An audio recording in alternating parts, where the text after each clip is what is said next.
Tahimik at mapayapa ang gabi ng Kiev noong May 24, 2025. Ngunit pagsapit ng madaling araw, tinamaan ito ng isa sa pinakamarahas na pambobomba sa kasaysayan ng 4 na taong digmaan.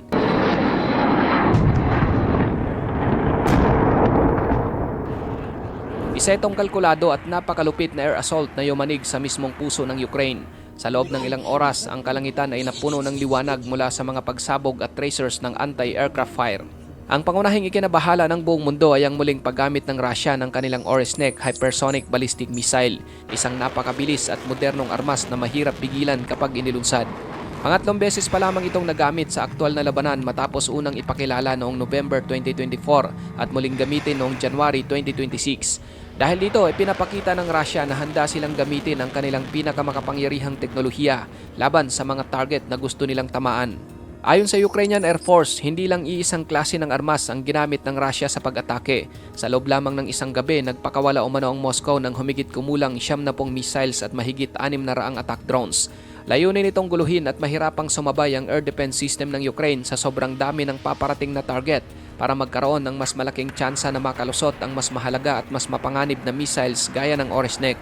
Bukod sa Oresnik, gumamit din ang Russia ng iba pa nilang makabagong missiles, kabilang dito ang Kinsal, isang napakabilis na missile na inilulunsad mula sa eroplano, at ang Zircon, isang hypersonic cruise missiles na unang ginawa para sa mga barkong pandigma pero ginagamit na rin ngayon laban sa mga target sa lupa.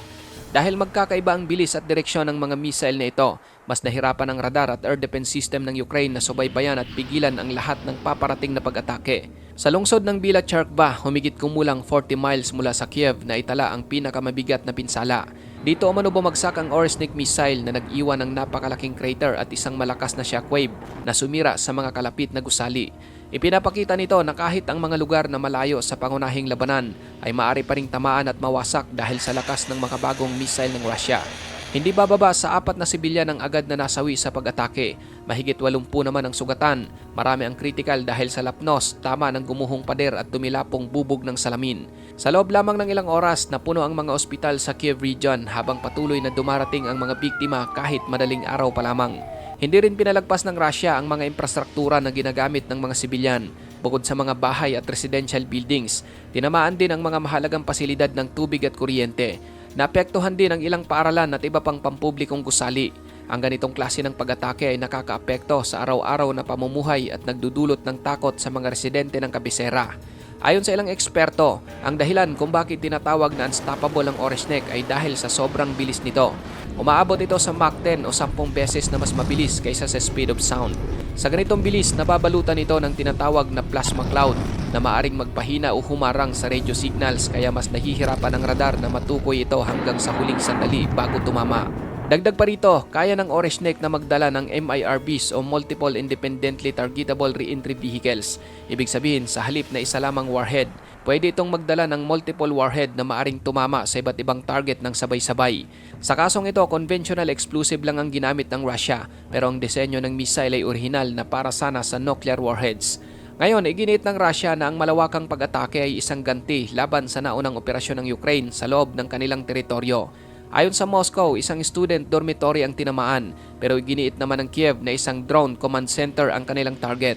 Dahil dito, patuloy ang palitan ng gantihan na lalo pang nagpapalala at nagpapataas ng karahasan sa digmaan. Agad na umani ng matinding pagbatikos mula sa Europa ang insidente.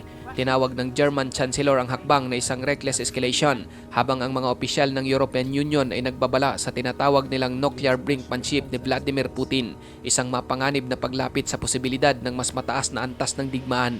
Para sa kanila, ang paggamit ng isang nuclear-capable delivery system tulad ng Oresnik sa isang conventional conflict ay hindi lamang usapin ng Ukraine kundi isang direktang hamon sa seguridad ng buong NATO.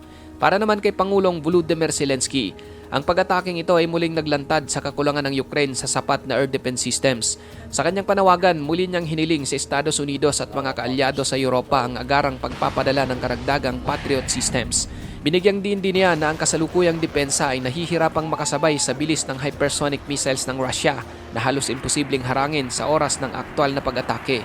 Nagdulot din ang pag-atake ng pangamba sa mga diplomatic circle dahil sa lawak ng saklaw ng Oresnik.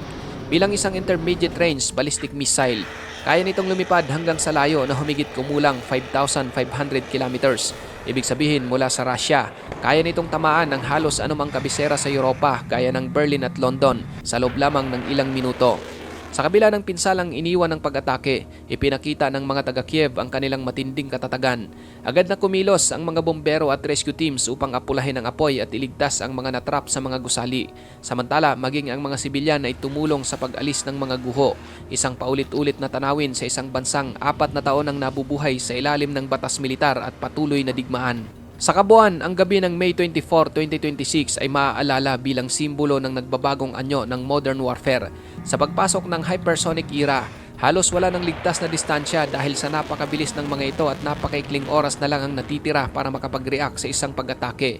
Isa itong madilim na paalala na ang digmaan sa Ukraine ay nananatiling malayo pa sa wakas at patuloy na pumapasok sa mas mapanganib na yugto ng makabagong digmaan. Ikaw kapatid, ano ang masasabi mo sa videong ito?